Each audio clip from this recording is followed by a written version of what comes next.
সময় ঘনিয়ে এলেও আজকের মধ্যে ইরানের সঙ্গে চুক্তি সই হবে এমন অবস্থানে অনড় মার্কিন প্রেসিডেন্ট ডোনাল্ড ট্রাম্প। হরমুজ প্রণালী সবার জন্য উন্মুক্ত করা হবে বলে দাবিও করেন তিনি। তবে সম্ভাব্য সমঝোতায় সম্মতি দিলেও চুক্তি নিয়ে তাড়াহুড়ো করতে নারাজ তেহরান।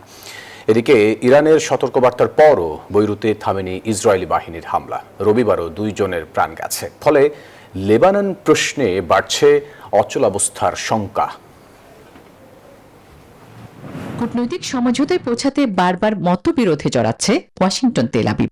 তবে রবিবারই পরমাণু ইস্যুতে তেহরানের সঙ্গে চুক্তি সই করে হরমুজ প্রণালী খুলে দেওয়া হবে বলে দাবি করেছেন মার্কিন প্রেসিডেন্ট ডোনাল্ড ট্রাম্প। জানান তেহরানের সমৃদ্ধ ইউরেনিয়ামও ধ্বংস করা হবে।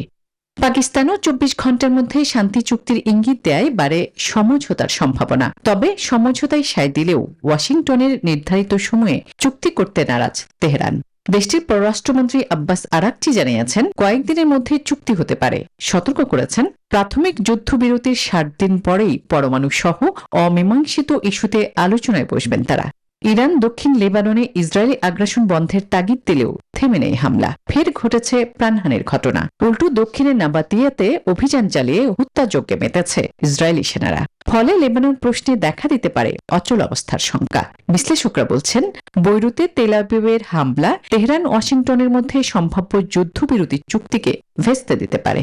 কারণ তেহরান স্পষ্ট করেছে লেবাননে ইসরায়েলি হামলা ও সংঘাত বন্ধ না হলে যুক্তরাষ্ট্রের সঙ্গে কোনো চুক্তিতে যাবে না তারা। আসমাতুলি, নিউজ 24।